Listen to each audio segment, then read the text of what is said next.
How exactly does it work for Stefon Diggs and the Houston Texans in 2024? Two elements that make it work and two elements that could be issues, and it all stems from the exact same thing. This is not the Buffalo Bills. It will be nothing like his time in Buffalo with the Bills while he's here with the Houston Texans. From an on-the-field and off-the-field situation, it's completely different for Stefon Diggs. That's the biggest thing, and offshoots from that will help determine if it does work or it doesn't work for Stefon Diggs. Let's talk about on the field for Stefon Diggs and making it work and how that works for the Texans and their new star wide receiver. Diggs was one of the most targeted players in all of football over the past 4 seasons. He was number 2 in targets the past 4 seasons, right behind Davante Adams. He averages 161 targets per season. Okay, Nico Collins, the best wide receiver on the Texans last year, had 109 targets. Stark difference between the two styles of offense to this point. Now, the Texans, they're going to throw the ball a little bit more here in 2024 than they did in 2023. They've just got more weapons if they stay healthy over the course of the season. But you're not getting 160 some odd targets if you're Stefon Diggs. In fact, looking at his averages, 161 targets. He averages over 1,300 yards, 9 touchdowns. Like, he is one of the most efficient and productive receivers in football over the past 4 seasons. That's not going to be the case. So how do you replace that? How does it work for the Texans? Well, if efficiency replaces the amount of production, Diggs should be happy. Okay? If efficiency replaces volume, if he gets more production out of less volume, he's going to be happy. Hey, Tank Dell had far less targets and catches than Stefon Diggs last year, only had 2 less touchdowns. If Stefon Diggs had, say, 100 targets, 75 catches, and 10 touchdowns, would he be pretty happy with that? I would think you'd have a hard time saying that that's a bad season and that he would be unhappy with that. Again, the efficiency has got to replace the volume for him on the field. Diggs himself has explained he's not worried about there being a lot of different players on the field. That's something I knew coming in, you know what I'm saying, before I got here. Obviously know that Nick had a hell of a year. Tank just got hurt. He was going to have a hell of a year. And it's always a balance. It's not my job to sling the pill around. It's my job to call the plays. I just got to get open and catch it. So for me, it's not nothing I would worry about, considering, you know, you do your job, you get the ball.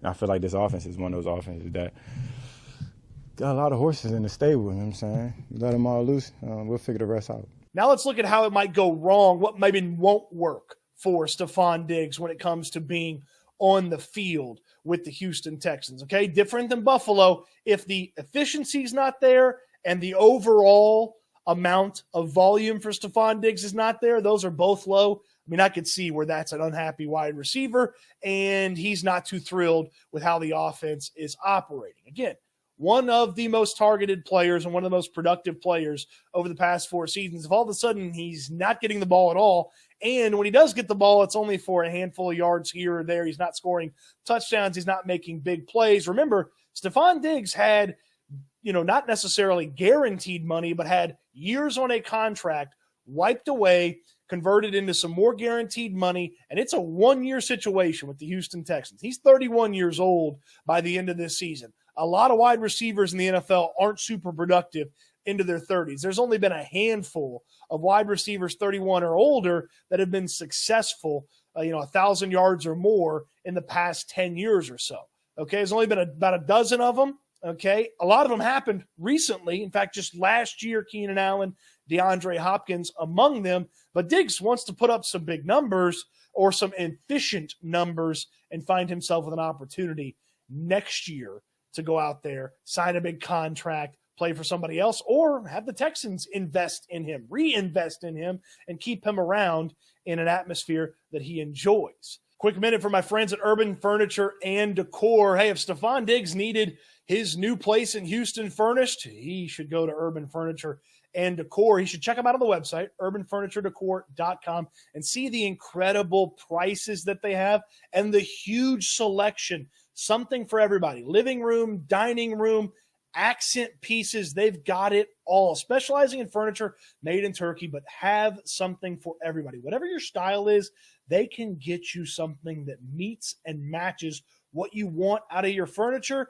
And they're not charging an arm and a leg and a back and a neck and all those things for you to get it. The best prices. Affordability meets luxury at Urban Furniture and Decor. You won't find this level and quality of furniture. And I'm a big fella, okay? I can rough up some furniture. This stuff is sturdy, well-made, looks fantastic, and doesn't cost a ton. What more could you ask for out of your furniture store? Visit them at the showroom, 7909 Hillcroft Street. Of course, check them out at the website as well. Everything you need to know about them in the description down below. Now, that's on the field for Stefon Diggs.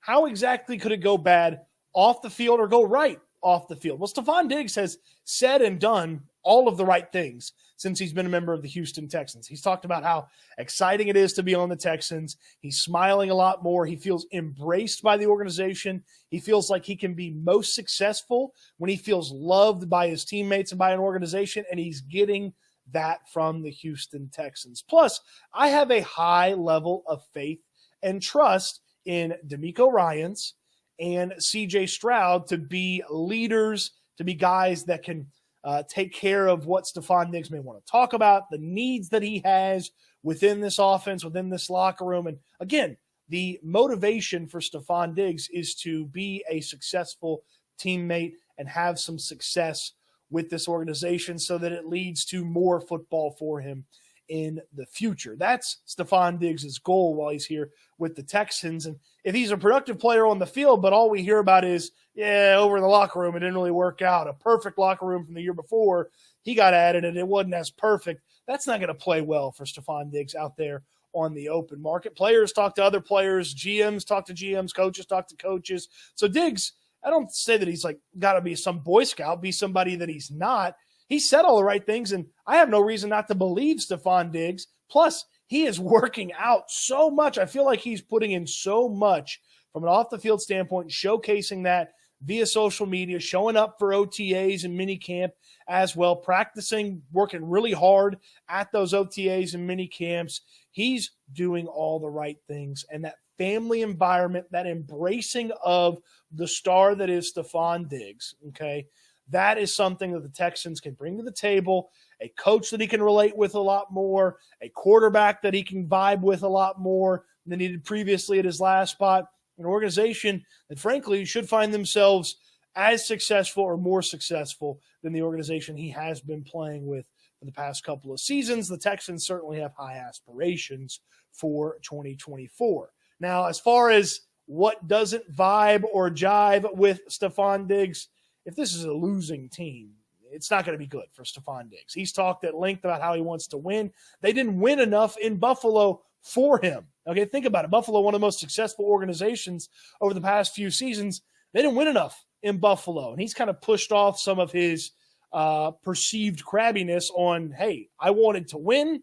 We didn't win. If the team, for some reason, isn't winning enough, it's not going to be good for anybody, much less Stefon Diggs, because a lack of wins usually means a lack of production. A lack of production for Stefon Diggs, we've talked about it there, it does hurt the situation for the future for Stefon Diggs. Again, I'm not as worried about the off-the-field stuff as I am worried about the on-the-field conversation being a tougher one and a tougher adjustment for Stefon Diggs. But he said all the right things. He may be saying the wrong things. Everybody may be saying the wrong things if the Texans aren't as successful in 2024 as they expect to be. If maybe 2024 turns out more towards the expectations of 2023, boy, what a disaster the Texans would have on their hands. And that's kind of how it would go off the rails with Stefon Diggs. Look, Sean McDermott, not a bad coach, okay, but doesn't have the same level of chutzpah that it feels like DeMeco Ryans does. Josh Allen doesn't feel like the type of leader, certainly in the conversations that we've heard about Josh Allen,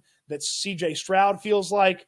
Even those guys may have a tough time with an unhappy Stefon Diggs via the record of the team, because the record's no good. I have a hard time thinking Diggs is having a good season, and it may be a rough situation if the team is losing. Hey, newsflash, losing sucks, Cody. Okay, it's going to be tough for everybody, including Stefon Diggs, if this team is not winning as much as they want to in 2024. So 2 ways it goes right for Diggs. Hey, the volume is efficient enough for him. The efficiency replaces the volume he had in Buffalo, and he just kumbaya, loves his teammates and loves the situation. How does it go wrong?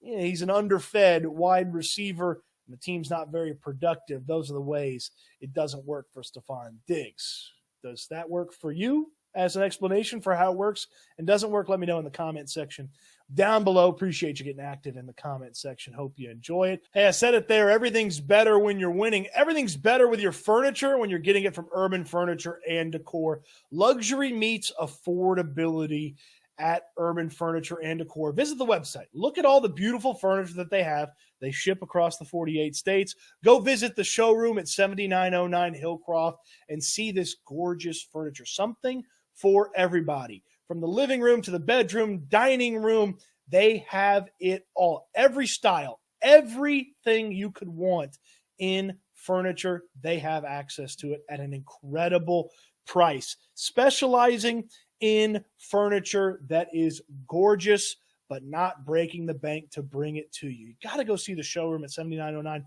Hillcroft. You got to visit the website, Urban Furniture and Decor. You got to see the beautiful Turkish furniture, modern styles that fit anything and everything you might want. Gents, bring the ladies by, let them go through the showroom, pick some stuff out, and you're going to say, that's it? That's all it costs? The furniture, the service, everything is fantastic. Urban Furniture and Decor. Learn about it more in the description down below. Also in the description down below, how you can find all the stuff that I need for you to find, like the Twitter account, Houston Football, where I have a big write-up on Stefon Diggs, which you can see for free in the description down below as well. It's got everything covered. And you know what? On your way down to the description, throw me a thumbs up on the video. Subscribe to the channel if you haven't already, and I appreciate you watching the video. Hope you enjoyed it. Can't wait till we talk Texans again soon.